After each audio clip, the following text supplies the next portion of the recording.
Hi guys, I'm Shmee, hello and welcome back to the channel where it's a very early start at 7 AM here at the Shmuseum. But today is all about the Ford GT, or rather Ford GTs. This looks set to be pretty exciting. We're taking my car up to Caffeine Machine to join Supercar Driver SED for a bit of a gathering of both the new GT and the previous generation GTs, which I think will be the first time my car has ever, here in the UK, met up with another GT.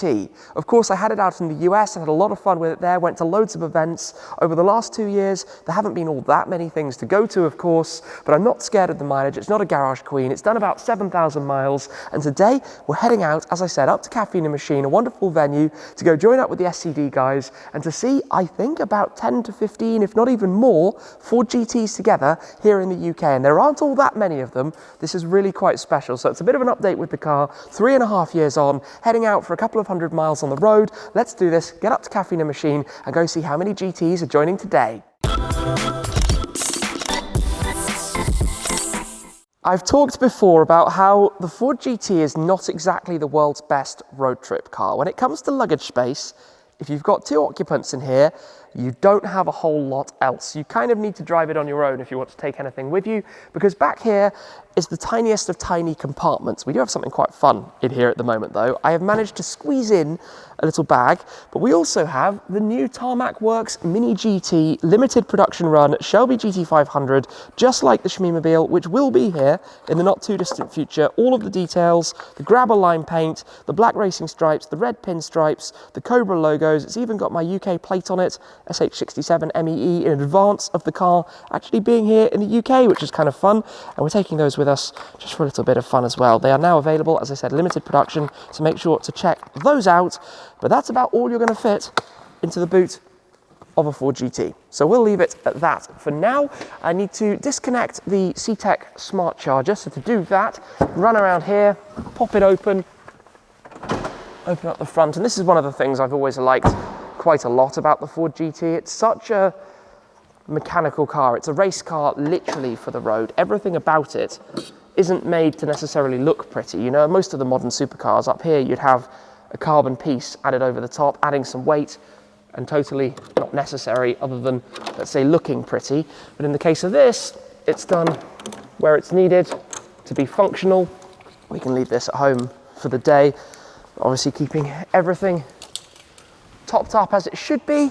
Can shut this back down again, and in theory, in a couple of moments, get out on the road for the drive up to Caffeine Machine to get this out on the road, something I really enjoy driving every single time. So let's get it started, get it out, and get on the way.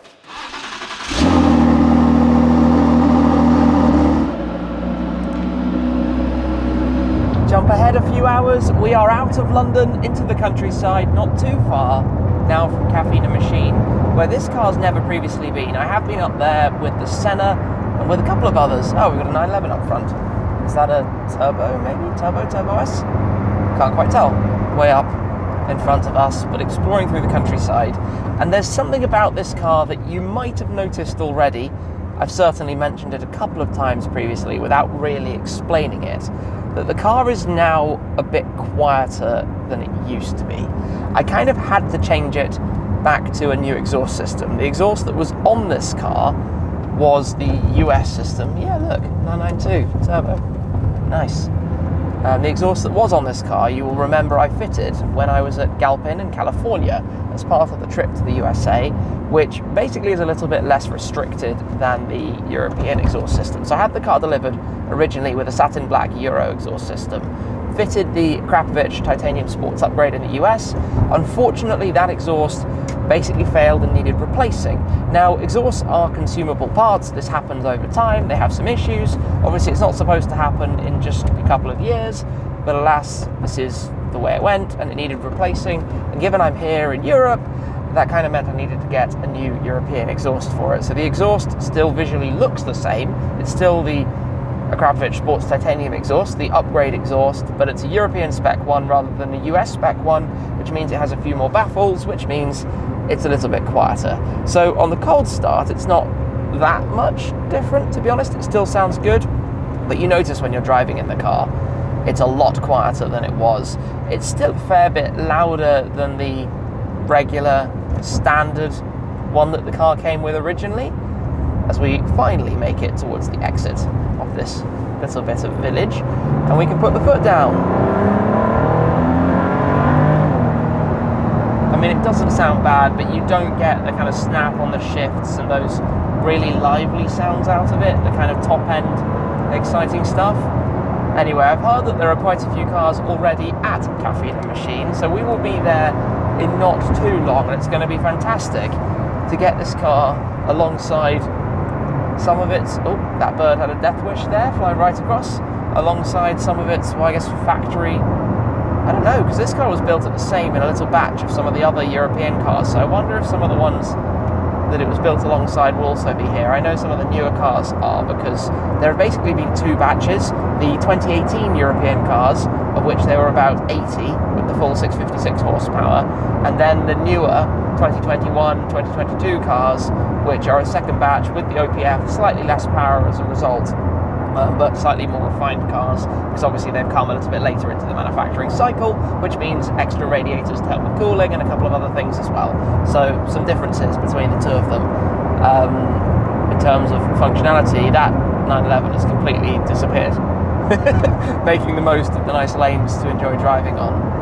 But yes, now you know what's happened with the exhaust, a proper explanation of that one. But let's get to Caffeine Machine and see the other GTs. What a place! The tight twists and turns of the English countryside with the view over the hills. Enjoying the Ford GT. This is cool. Here we are then, Caffeine Machine. Let's pull on in, where I suspect there will be a few Ford GTs to greet us. I can certainly see a couple. We've got an NSX just there.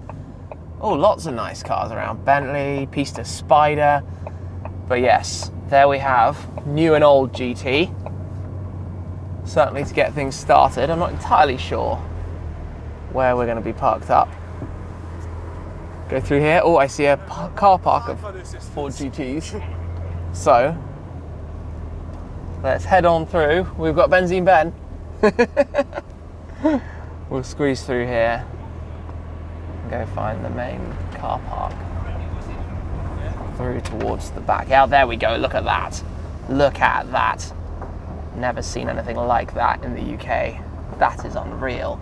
So mine plus the two we've come in past, 4 more there, and another 6.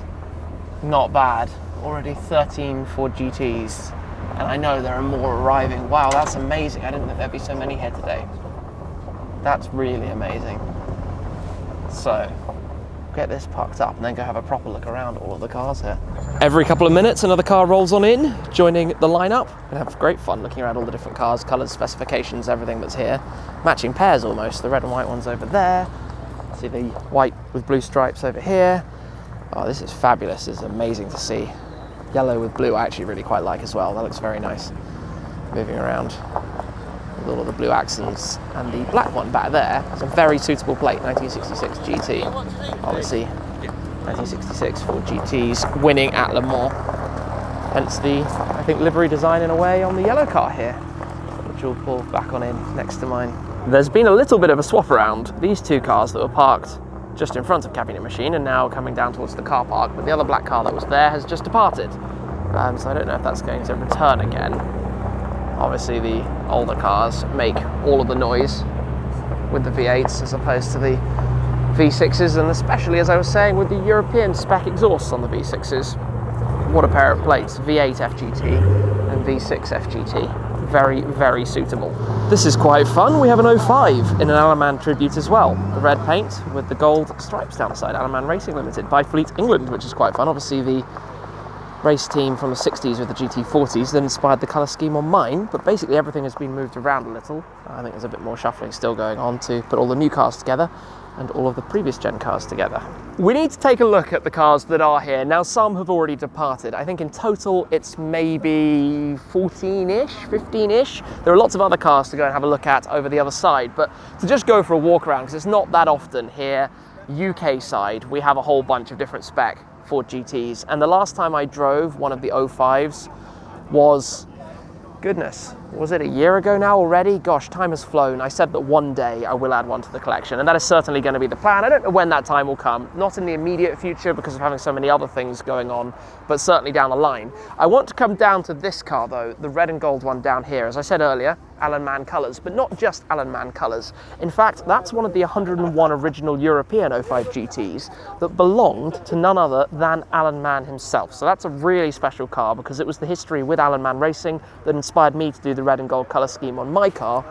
And well, never seen it prior to this point, so amazing to see that and learn a little bit about it. Now, when it comes to the new GTs, one of the things that's quite interesting about them is we've been looking at all of the different number plate positions. This was the standard default plinth that you had supplied with the car, which is not exactly the prettiest thing in the world, the large plastic piece that sits at the very front. But if we come round, basically every car has a slightly different layout and setup. Some go with a removable plate, so it looks better obviously when you're here, as all of the cars do in the US, the white with blue. That is of course one of the Golf Heritage cars. Every year they did the different Heritage edition, so they always have had these special limited editions. The original first one was to represent that of the winning car in 66, then the winning car in 67, just this heading out. Very nice as that heads on, and the dark blue car is popping out as well, which is also really nice. So what I was saying, yeah, so the 67 Heritage is the red, the 68 is the Golf, and the 69 is again the Golf, but with the 6 and 9, the numbers basically swapped around, rotated around as that car is rolling on out. There were very few things that you could spec by way of options on the 04, 05, 06 GTs, basically because they kept it super simple. So a fully optioned car would have everything on it. Mine, obviously, when it comes to plates, we've got nothing on there. On mine, we've got this bracket that we fabricated back at the time. And talking about fabricated brackets, this is also running one. And I really like these colours, the yellow with the blue stripes. I think it's brave, it's an out there choice, but it works very nicely. And then if we come a little bit beyond here, past the black and silver one, we have the Carbon Series car in leadfoot grey with the orange detail. So the Carbon Series would give you that exposed carbon fibre stripe that it has on the bonnet, with a contrast colour for the centre stripe and the door mirrors and the calipers to match with all of that. And those were, of course, super limited, not all that many of them around. So it's not very normal to see this many Ford GTs. Been great chatting with all of the owners today and just learning a little bit more about them. The yellow car, despite not being all that old, I think it's 6 weeks or something, has already done a couple of thousand miles, which is amazing. Love to see that. Really, really, really love to see that with mine. I think probably the highest mileage UK Ford GT at 7,150 odd at the moment. This car's been driven a bit as well. And in fact, fun story for you, this one was also handed over at the Goodwood Motor Circuit. The owner took delivery of it at the same place that I actually took delivery of mine, which is quite fun. The first time, obviously, they've ever been together. So a cool little touch for that as well. Time to roll out. We're surrounded by lots of very nice cars. As you can see here, we have 981 GT4, 992 GT3, plenty of other Porsche GT cars, and we haven't yet actually been over that way at all. More to see as we go around. It's definitely rollout time. Also spotting the different wheels on the cars. I love that pair, the V6 and the V8. Oh, we've got another GT3 RS coming in, GT3 RS MR. And also, by the way, if we come through here, older GT3 RS and a Noble M600. Super rare. Oh, don't want to get squished, but the M600 in a very similar paint colour to my GT. Looks magnificent as well. Very nice. I guess this car is rolling on out also with the carbon wheels and the exhaust as mine had originally, that fighter jet style.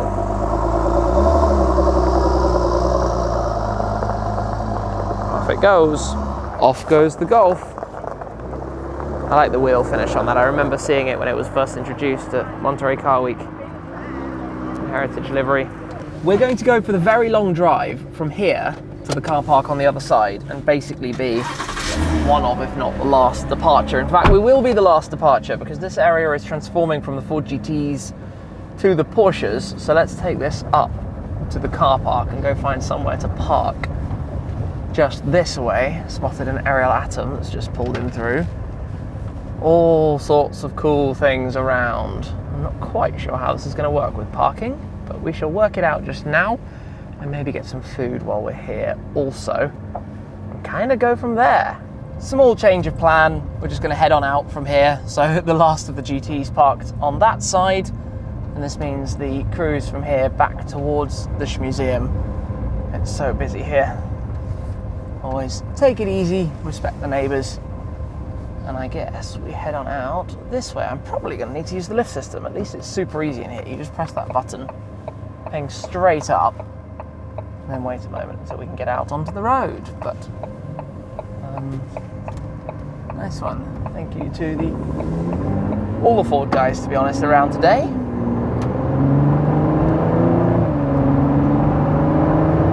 Off we go, onwards.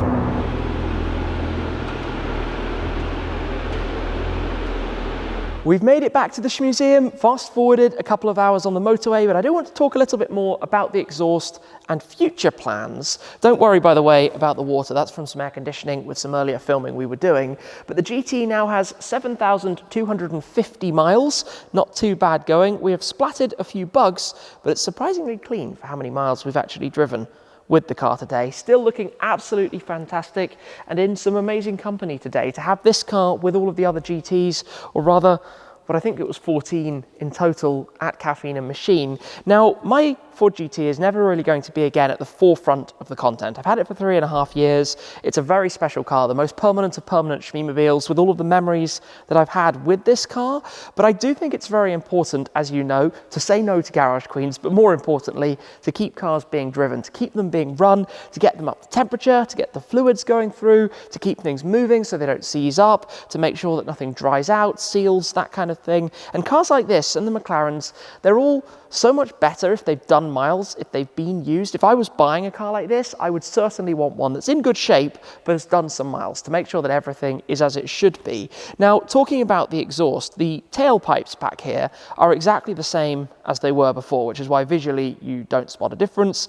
It's the Akrapovic Sports titanium exhaust upgrade that you can order on the car from factory with the European spec. And we did a bit of a comparison today between the different exhausts and heard the standard one that was on the black car with the silver stripes, which is what I used to have originally with the car, which was a lot quieter. Well, at idle about the same as this, but with some light revving, this is much louder. But then, of course, the US exhaust, which I did have, was much, much louder still. So I'm very sad not to have that on the car at the moment, but maybe I could look into purchasing one and bringing it back here. The car is over 3 years old, so there's no extended warranty. So the car has no warranty anymore, so the exhaust is slightly less needed to be protected, shall we say.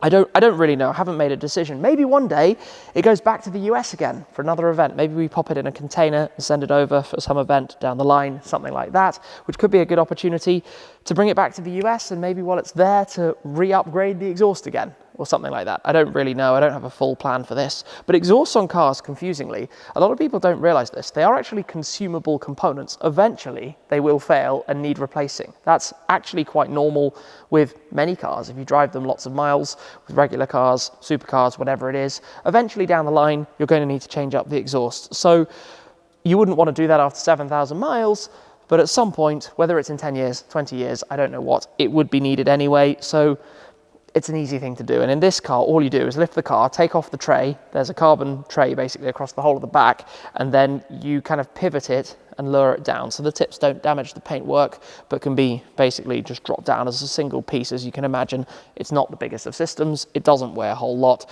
So that's definitely something to consider and just think a little bit more about with what I might do. Maybe I go down the route of something completely custom or a different option entirely. I don't really know, but I do like the look of the Akrapovic exhaust with the bronzed style titanium tips, which kind of match a little bit with the twin racing stripes that we have over the car and the yellow plate. It all just is the same, let's say, colorway, the same color scheme almost. I think looks super tidy. So yes, while the car might only do 500, 1,000 miles a year, I don't know. It's never going to go anywhere. It's always very special to take it out. It's a hugely significant car, as I guess a piece of automotive engineering. Ford run these pretty much as loss leaders, I think. It's part of the racing that they did in 2016, the link back to 1966, the 50th anniversary return, and I feel very lucky to be the owner of one of these. And certainly you feel that vibe when you meet the other owners. The guys who are lucky to have these cars all really appreciate them. It's more than just a car. It's what it represents, what it means, what it is as a piece, as I said, of automotive engineering. So I need to get it plugged back in to its charger to make sure it's all good, We'll get it out again, I suppose, in the next couple of days to go make sure it's all fully parked up, ready for whatever might come next for the GT. Not entirely sure. We had a great run down to Goodwood with Turbo Transport driving it, and now a brilliant run up to Caffeine Machine with SCD and the Ford GT owners as well. For now though, that is all. Thank you very much for watching, guys. Don't forget we have the Tarmac Works Mini GT, Shelby GT500s as well, that we still have, I hope, in the boot of the car. I'll pop the link for that down below. But that is it for this time, and I'll see you again very soon.